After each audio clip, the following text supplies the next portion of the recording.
Hello and welcome to the Glamptuary podcast, where we talk about the outdoor hospitality industry, and I am your host, Bobby Marsden. I am so excited to be speaking with our guest today.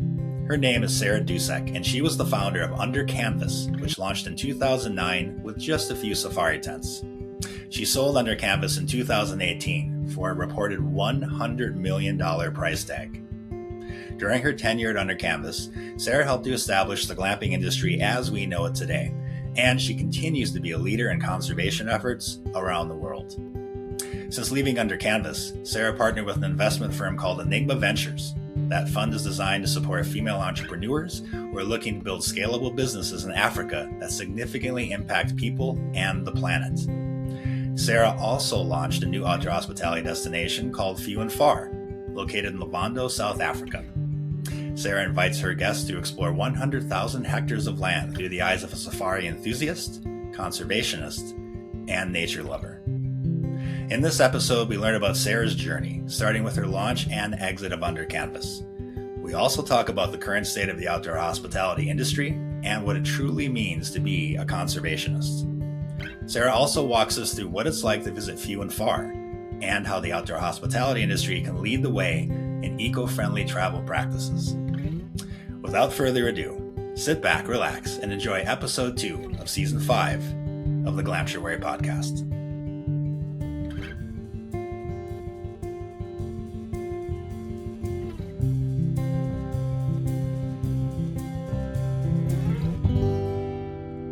Hello, Sarah. Welcome to the Glamptuary podcast. Thanks for having me. It's great to be here. Well, I've been a huge fan of yours for quite some time, so I've definitely been following your story, and I think a lot of our listeners and viewers probably know some of your story, but I'd like to dive in, I think, a little bit as to where the origin started, what got you into the industry, and things like that. But I wanted to start with something that I read on LinkedIn. A lot of people write a lot of things about you, and I read a quote that kind of perked my ears up a bit and my eyes, and it said, "She built Under Canvas before glamping was a category." What does that make you feel when you hear something like that? Well, obviously, we had the honor and the privilege of really pioneering a whole new industry, which not many people get to be able to say. So I'm very proud of that fact. Obviously, no one builds a category by themselves. Um, but when we started Under Canvas back in 2009, there really was no such thing as glamping in the US. There was one other property in Montana who would put like 2 or 3 tents up, and we started putting tents up, but had no idea really if people would pay hotel room prices for sleeping in a tent. Mm-hmm. There was really, we had no kind of confidence or understanding that this would be quite the thing that it has become. But just had this, for us, we had this idea of reimagining the African safari experience that had been my life sort of prior to marrying my husband. And he's from Montana. So I arrived back into Montana and was like, wow, there's a lot of similarities with Montana and sort of the big wide open spaces of Africa. You've got a lot of wildlife in Montana, obviously not quite as exotic as Africa. But there were so many sort of similarities that we suddenly started talking about, well, why couldn't we do something like that here? Mm-hmm. That was kind of the genesis of our own idea, and thinking about how do we create access to all these extraordinary outdoor places. And we've got Montana in particular is extraordinarily beautiful. And how do we create access to these amazing outdoor destinations without developing in a way that's going to harm them?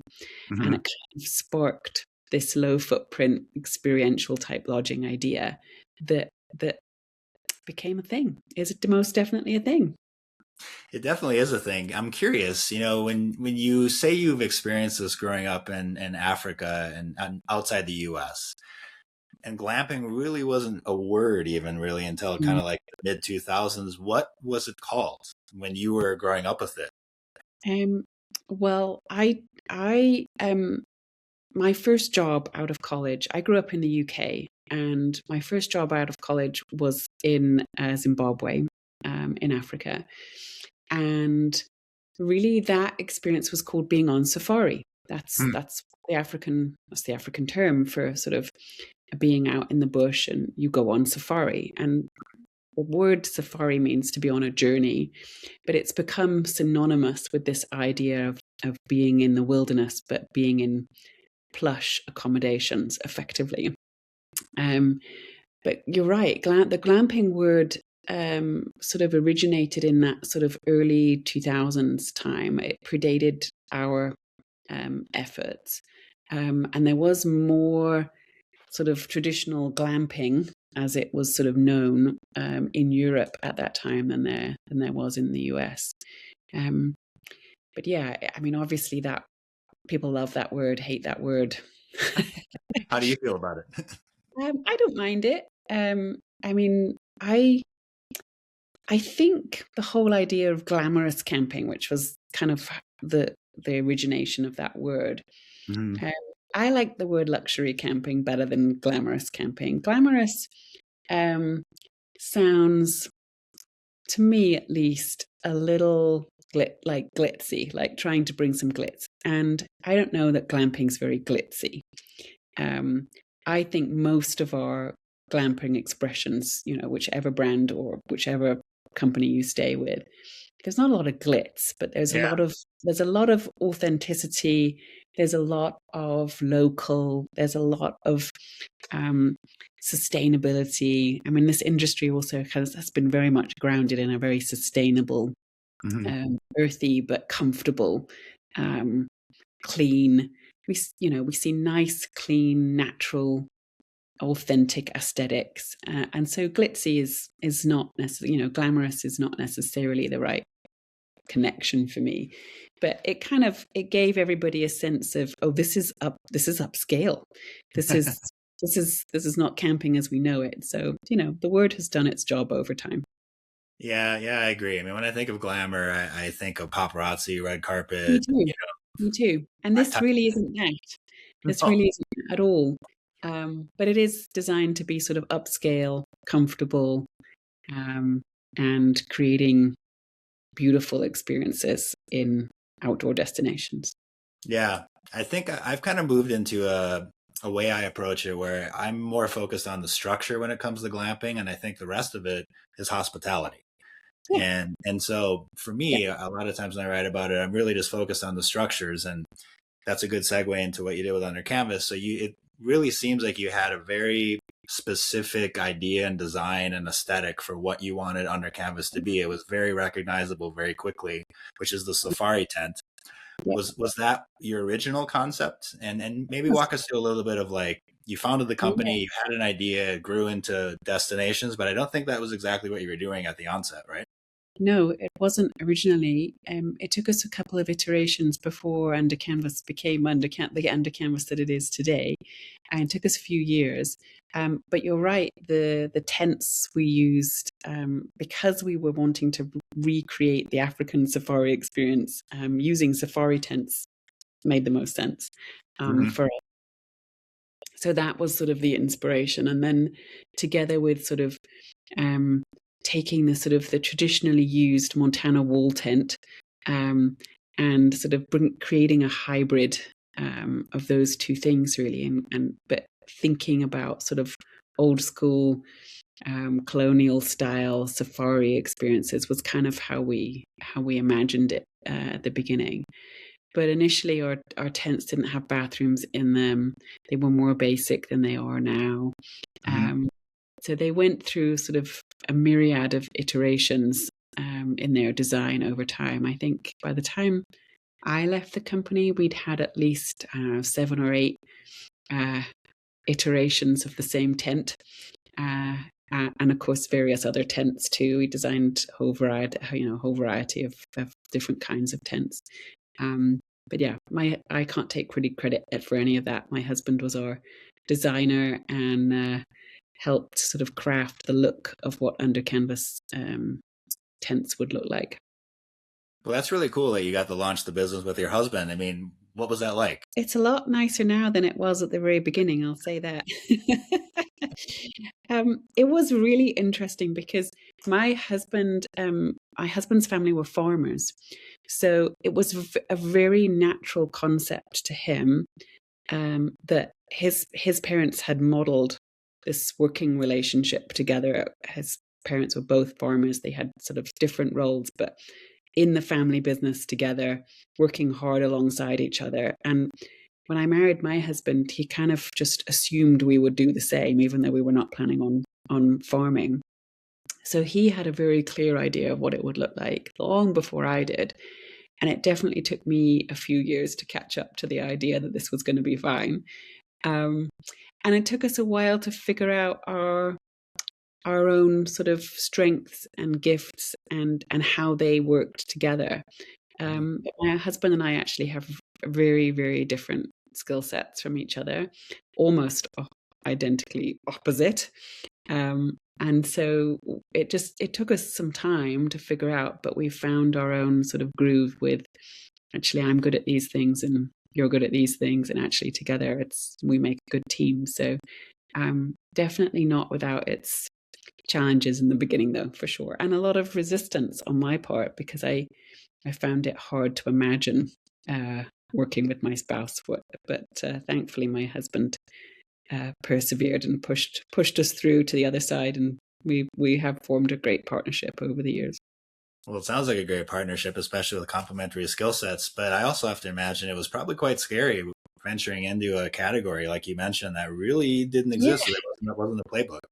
Yeah, it was. Yeah, I mean, I often refer to our under canvas journey as being quite harrowing, because we really did live on a knife edge for quite a long time. And if you've read my book or seen my book, the story of growing and building under canvas is kind of documented in that mm-hmm. book, which is called Thinking Bigger. Yeah, I mean, we were literally entrepreneurs with no two sticks to rub together, really, with trying to make things happen on very little resources, and built under canvas on credit cards and debt and a wing and a prayer.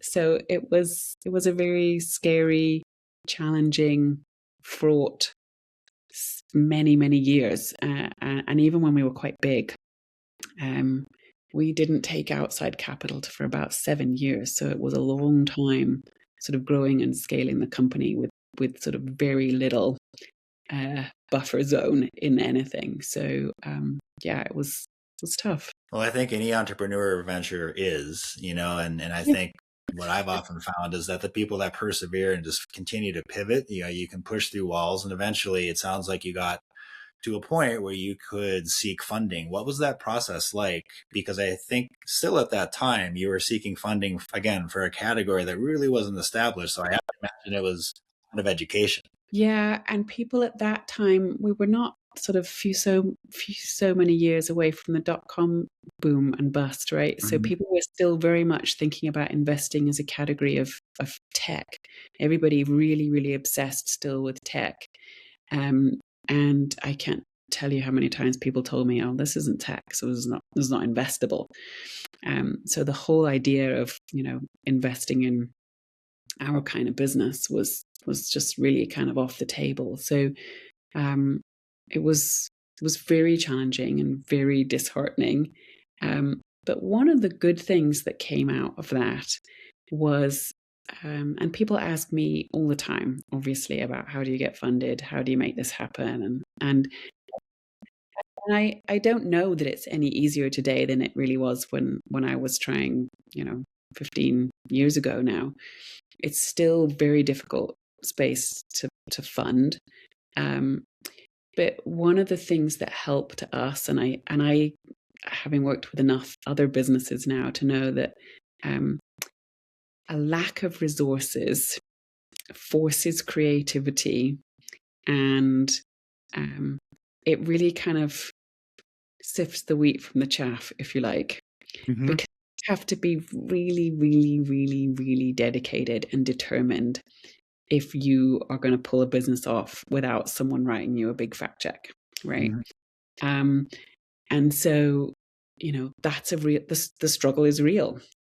how you navigate that struggle and how you find your own pathway in the middle of it, I think is really what separates great businesses from average ones, or, the ones that succeed and the ones that don't. So, and we've seen some casualties in the industry. We've seen folks come and go, and we've seen brands that last and brands that don't. And some of them were well funded. Mhm. And, and so funding's not a guarantee for success. Yeah, I think that scrappy feeling of just having to figure it out leads to those really creative solutions that end up defining that niche brand that you were talking about. So jumping ahead, did you have an idea of, I want to exit this and I'm going to build this company with the exit in mind? Or how did that exit approach you, or how did you approach it? Yeah, no, we didn't. But we did have our first season. We were sort of 3 years into our sort of glamping experiments, and I call them experiments because they were. But the first year we opened in Yellowstone, so this was 2012, and we started the business in 2009. So we were 3 years in, and we put up, leased some land in Yellowstone and put up some tents for the first time, with this idea of creating a tented hotel, really an outdoor hospitality experience.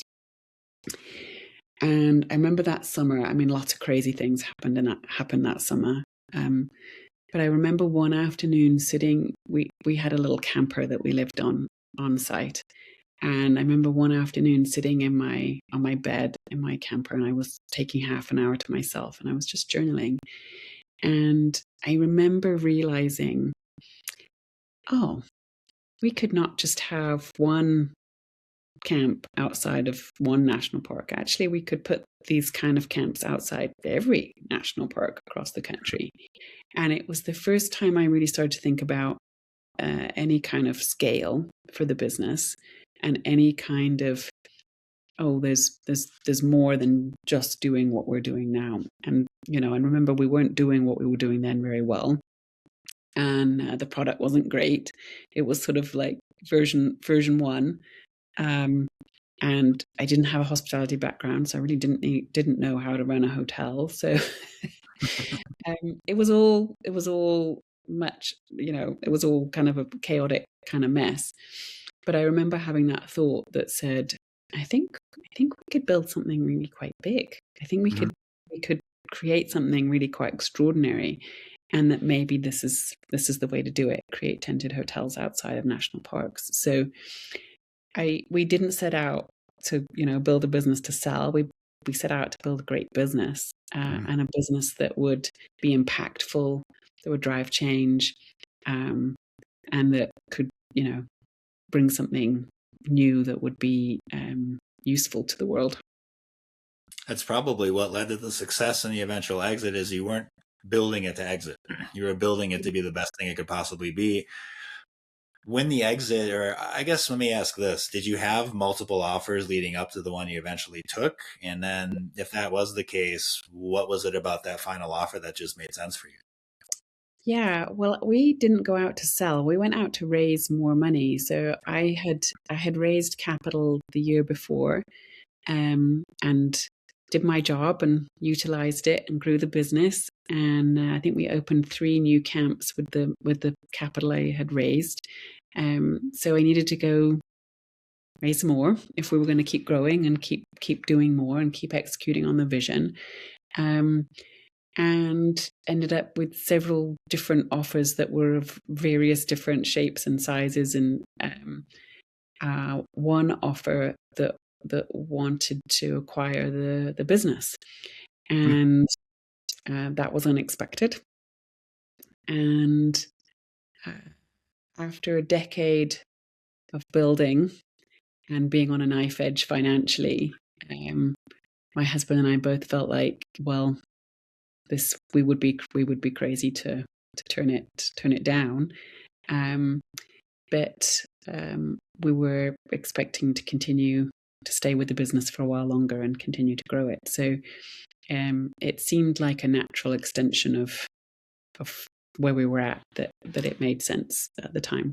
And so when the checks were signed, the contracts were filled out, you had a transition period that you agreed to, like, what did you feel? I remember the phone call. When you close a transaction, you've got everyone in this dog on the call, because there's lawyers for everybody, right? There's lawyers for the lawyers of the lawyers. There was a lot of people on this phone call, and the chief lawyer goes around and asks everybody, are they, we've signed all the documents, they've been submitted to the lawyers, and then they basically say, are you ready, to say everything's good to be released, it's good to go. And everybody on the call has to go around and say, yes, I'm ready. Yes, I'm ready. And you have to get all these yeses.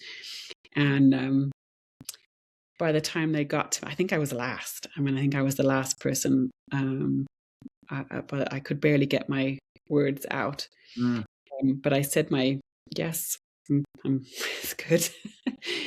and then the guy says, the lawyer said, okay, it's done. Thank you very much, everybody. Wonderful. Money will be wired in the next half an hour or whatever. And I remember sitting back put the phone down. I sat back. I was in my office by myself, and I put the phone down, and I burst into tears. It was just this kind of overwhelming sense of emotion of like, I don't really understand what just happened. But my husband came and picked me up. We drove home. It was just before Christmas. It was like the 21st of December or something like that, a few days before Christmas. So we were kind of closing up the office for the week of the holidays. And we're going home to celebrate, take some time off, relax, like enjoy ourselves, pop a champagne bottle that evening. Yeah. And we got home, and my in-laws were at our house with our kids, who were really quite little at the time. And I could see my husband's mom standing at the door looking quite ominous. And I was like, what's going down? And she knew, like, this was a big day. This was a big day for us. But she had like a fairly serious face. And the first thing she said was, the boys are vomiting. This amazing event just happened, but I'm now arriving home from work and my kids are sick. They both got norovirus, and they were like vomiting for days, and then the rest of us were vomiting for days. It was all very surreal, but it kind of I looked back on it, and it makes me laugh now, because even in these moments that we think are like these big major pinnacle life moments, the universe has a way of kind of grounding us, right? With like, let's keep this real. You're still a mom, and you've got two kids to look after, and life's going to go on, and you're going to go back to work in 10 days time, and the wheels are going to keep turning. So don't get all bent out of shape and think you're some great hotshot because you just did this transaction. Let's keep it real here. So probably not how you wrote up the transition plan, but it's interesting that you position it that way, because the universe does a nice job of reminding us what are the real things that matter, and money and all these other things, and ambition, and what our imagination has in front of us. And instead it's like what's right in front of us, which is your kids vomiting at that point. Yeah, absolutely. What's really important, and you need to be present here in this moment, grounded. Well, now, after the vomit was cleaned up and everyone was healed and feeling good, and you were transitioning, it sounds like, out of Under Canvas, and probably, helping the new owners take it over. When did you start to envision what's next, and what did you do next? I had envisaged what we were going to do next, like many years before this moment happened.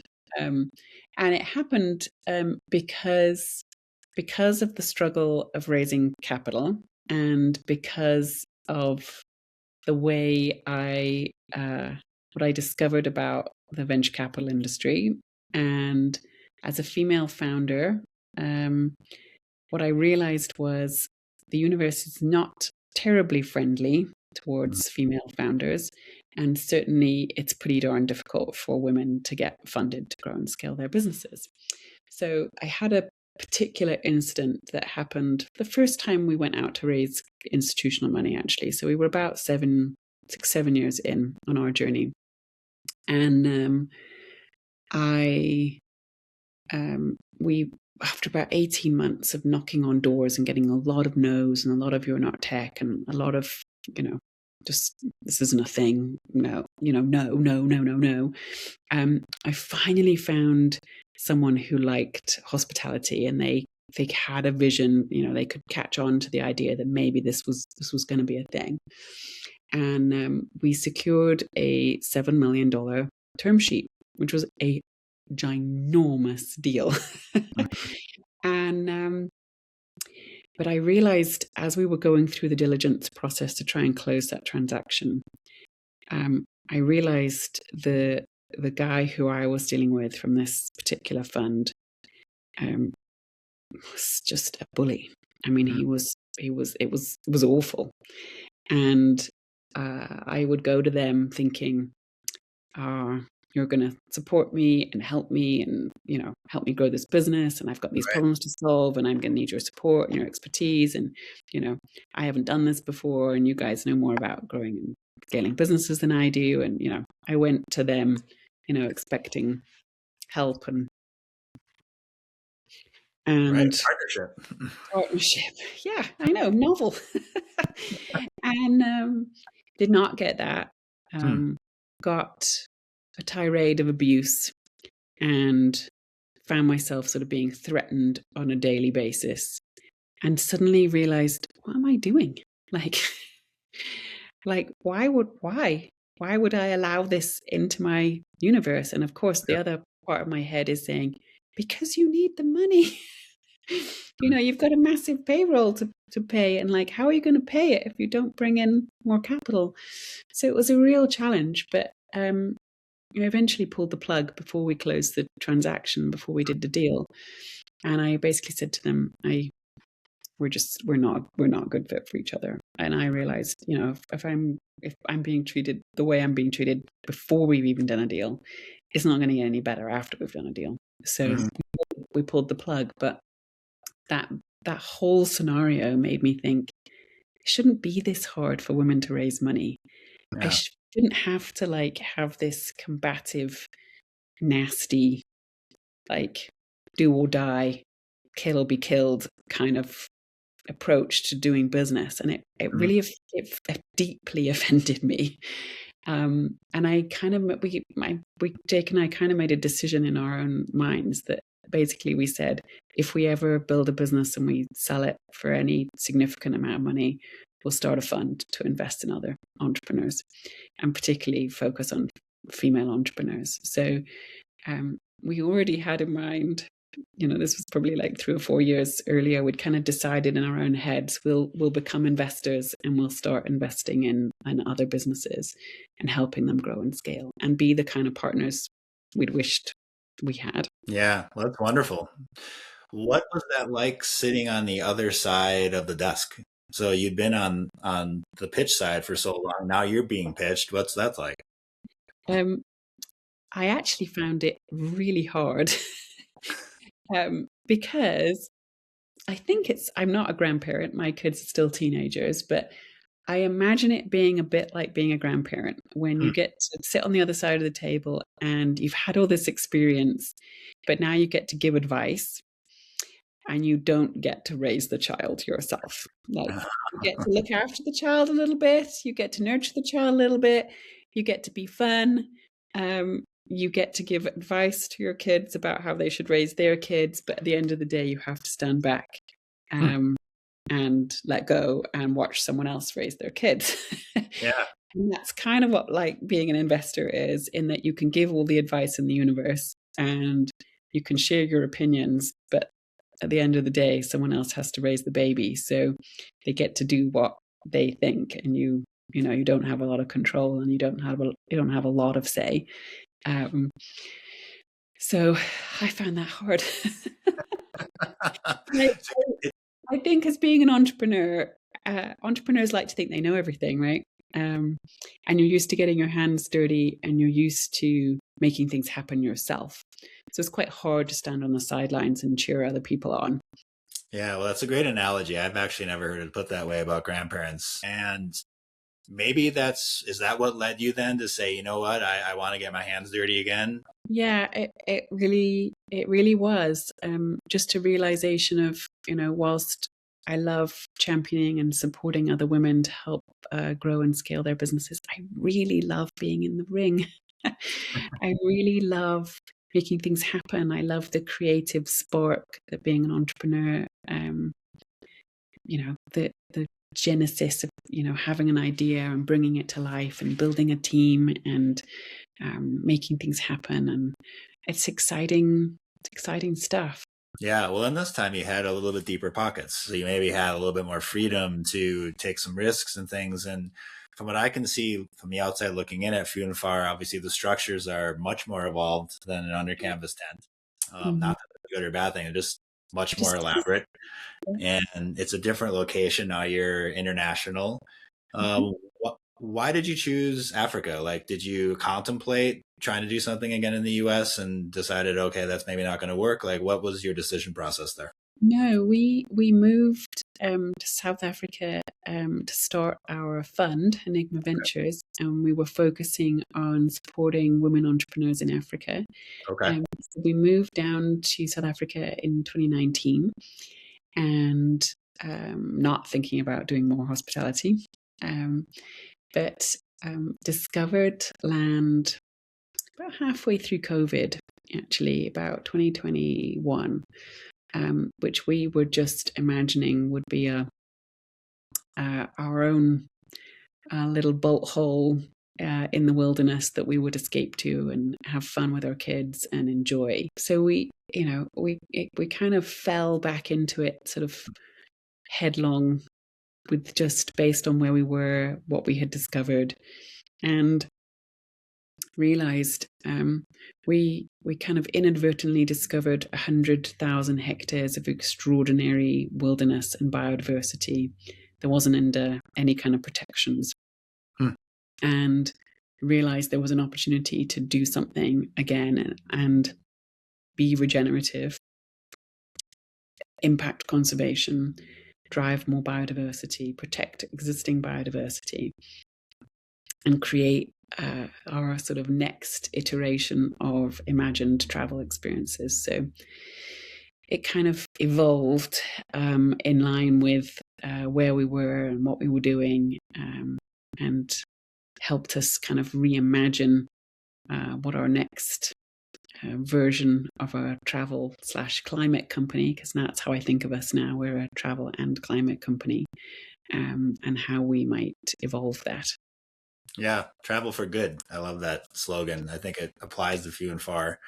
What were the differences that you noticed in opening up an outdoor hospitality destination in Africa versus having done it time and time again in the US? Did you notice any major differences? Did you notice things you like, that you didn't like, that you wish were in the US, that it isn't in the US? Like, what are your thoughts around that? Yeah, noticed that construction is just as crazy wherever you are in the world. It's really hard pulling off projects in remote places, doing difficult builds. Mhm. That really was the same. What I noticed, though, was that opening the hotel was infinitely easier. Now, I think by the time that we opened our first Few and Far lodge, so Few and Far Luvhondo in South Africa, I think that was my 11th hotel opening or something. So I'd done this quite a lot. Mhm. Yeah. This was not my first rodeo, but I was very used to under canvas. Anytime you open a new property, it would take about a month for the kinks to be worked out, the staff to kind of gel. Like opening somewhere for the first time, it kind of was always a little chaotic Mhm. and always, less than optimal. When we opened Few and Far Luvhondo, we were hammering the final nails in to the deck at 4 o'clock in the afternoon, the day guests were supposed to arrive. And which is not unusual for a hospitality project. Mhm. 5 o'clock, and it was Christmas Eve. 5 o'clock on Christmas Eve, our first guests rolled around, and I was imagining, oh goodness, this is going to be a bit of a train wreck. I kid you not, it was like turning a light on and suddenly everything being in perfect place. The staff were absolutely extraordinary. And the level of talent, the level of expertise, none of them knew each other, but it was like they all knew their parts in the play and were stepping up on stage like they've been doing it for a decade already and off with it. And so the operations component was so smooth and so slick. And that to me is just a real testament, because it was nothing to do with me, a real testament to extraordinary talent. Yeah, well, and talking with a lot of outdoor hospitality or just short-term operators that run hotels, whether it's outdoor hospitality or landscape or traditional, common wall, I think the biggest challenge I hear across the board is labor. Yeah, I don't know that we've got a lack of talent, because we obviously have plenty of talent. I think we've lost a sense, maybe a sense of hospitality, which is maybe different than being talented, right? I feel like we've been worn down here a little bit by customer service, and maybe the consumer has become more demanding and more challenging, and that's worn us down a little more. I remember when I first came to the States, I was like 14 years old and my parents brought me to Disney World. I remember being absolutely flabbergasted by how warm Americans were and how extraordinary, like, everything's no problem. Like, everybody is, you're welcome. Like, and you felt it. You felt this incredible force that was American customer service, effectively. And that we had been drilled and trained, and like it was an art form. And I think maybe we've lost some of our art. Like, we've maybe lost some heart and soul for a variety of reasons. There's something has shifted in the last 35 years since I first came to the States, and maybe we're not as hungry. I don't know what it is. And that was one of the things that people often said to me about Under Canvas, is like, where did you find your people? I was like, well, we brought people from all over the country, but what we looked for and still look for is people who are really passionate about the outdoors. Yeah. And really want to be in that place. Because if you really want to be in that place, and your life is being facilitated, the life that you are passionate about is being facilitated, your job is facilitating the life you really, really want, your people are going to be so much happier.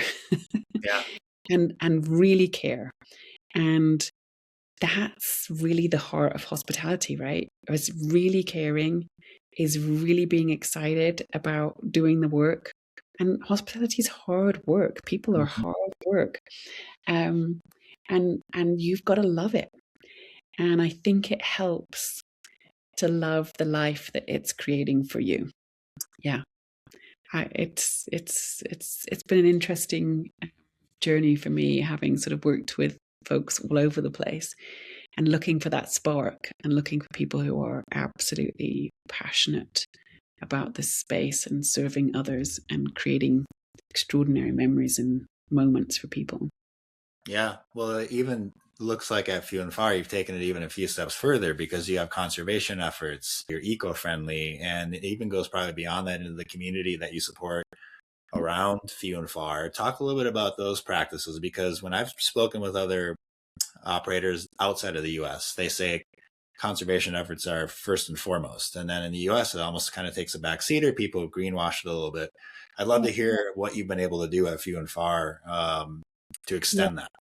Yeah, absolutely. I mean, we are currently working on a carbon project. So our carbon project's hoping to sequester about 100,000 tons of additional carbon a year from the restoration work that we do. So that's removing invasive species, it's replanting grasslands, it's planting trees, it's taking care of an ecosystem. And that for me is sort of the big leap from the work that we were doing at Under Canvas. I mean, not only are we Few and Far is a 5-star brand as opposed to a 4-star brand, but also focused on doing large scale land restoration in addition.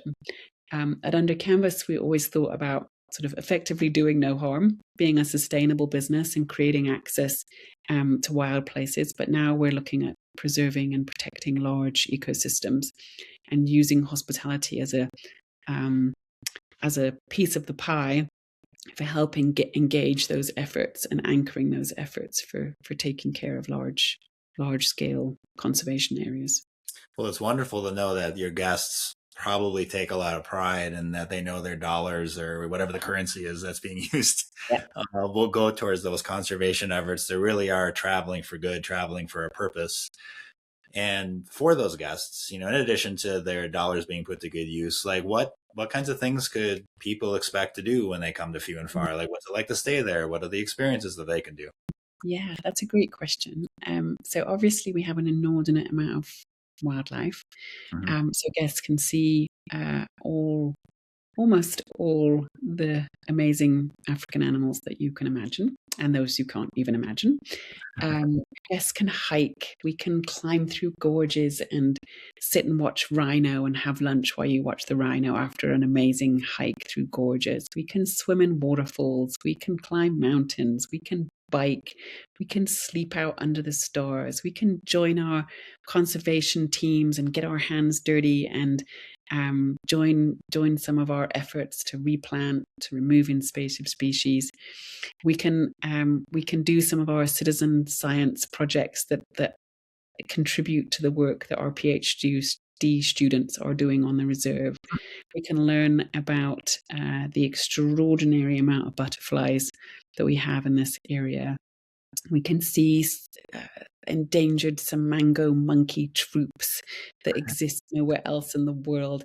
It's endless.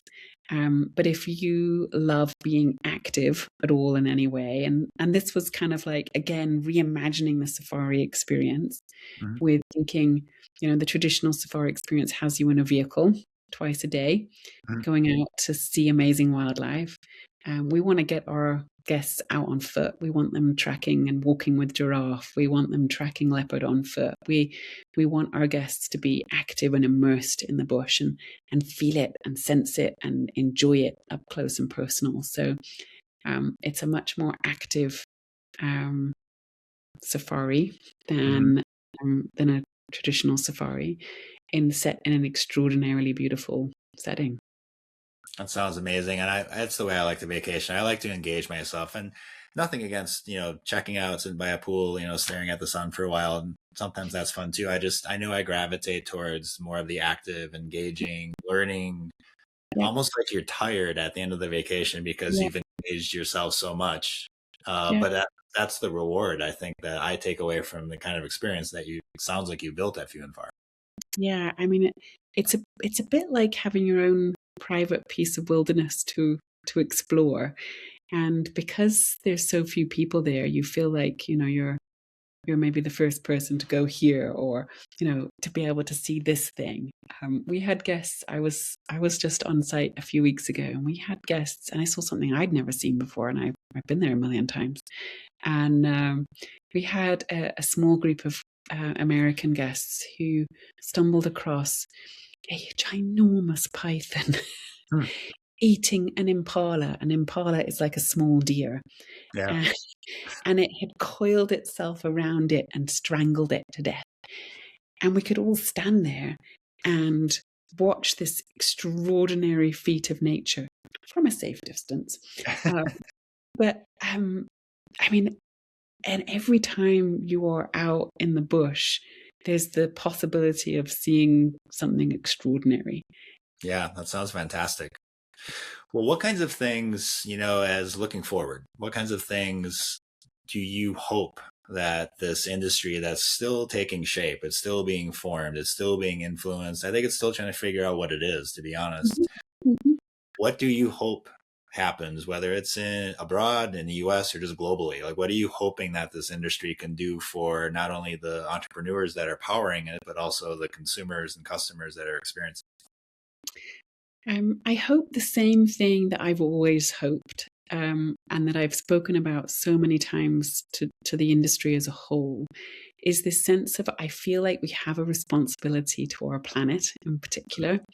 And as an outdoor hospitality industry, we are maybe better positioned than maybe any other industry, because our livelihoods depend on the outdoors. We're creating access to the outdoors in various different ways and shapes and sizes. I feel like there's an opportunity to lead as an industry, to set examples ecologically, in business, and to push past the barriers and what we consider to be enough. I remember when we first started Under Canvas, or in the early years of Under Canvas, I think Marriott made a big declaration about, we're going to do away with plastic straws. Mm. I remember feeling so infuriated. Mm. It's like, is that it? Is that all you've got? Like, okay, we're going to eliminate plastic straws. And I'm like, okay, well, good. Yes. Yeah, good start. Is that it? And so I feel like as a collective, as a people who care about creating unique experiences in unique places, we are perfectly positioned to think about construction methods and water usage and electricity and sustainable materials, and plastic and waste and managing land and rewilding and being regenerative. I used to think when we were building Under Canvas that sustainability was like the holy grail. It was like kind of the pièce de résistance. And now I just think sustainability is the floor. It's like the starting point. It's not our end. It's just the beginning. Like, it should be a given that we create a sustainable business that does no harm, like that being in business is not harmful for the planet, harmful for people.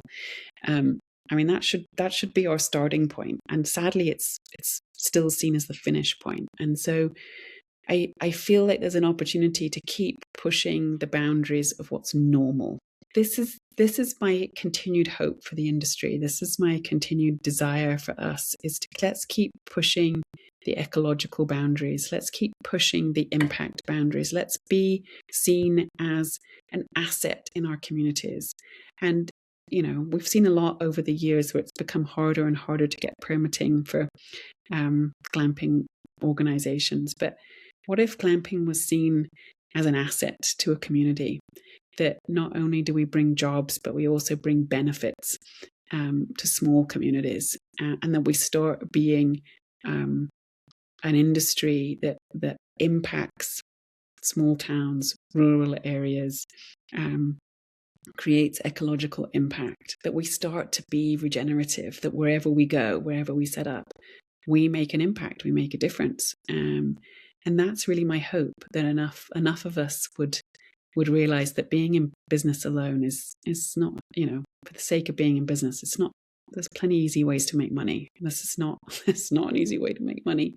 But this is an incredibly exciting, wonderful industry to be in if you care about people and you care about the planet. Well, you're leading by example. We are trying, for sure. We're definitely not doing everything right, and we're definitely still learning. But I think thinking about these things is half the battle. And I know people care about businesses that have strong values, and I think that's what helps companies become successful. Yeah, it's wonderful words of advice, is to make sure that you define your purpose, follow your purpose, know your values, make your decisions based on your values. And it sounds like you're saying the same things that a lot of people are, is that we could use this glamping platform to build a foundation that can permeate and expand well beyond this industry, to start to influence how people can interact and treat their planet, each other, et cetera, et cetera. It's really a mindset. Yep, 100%.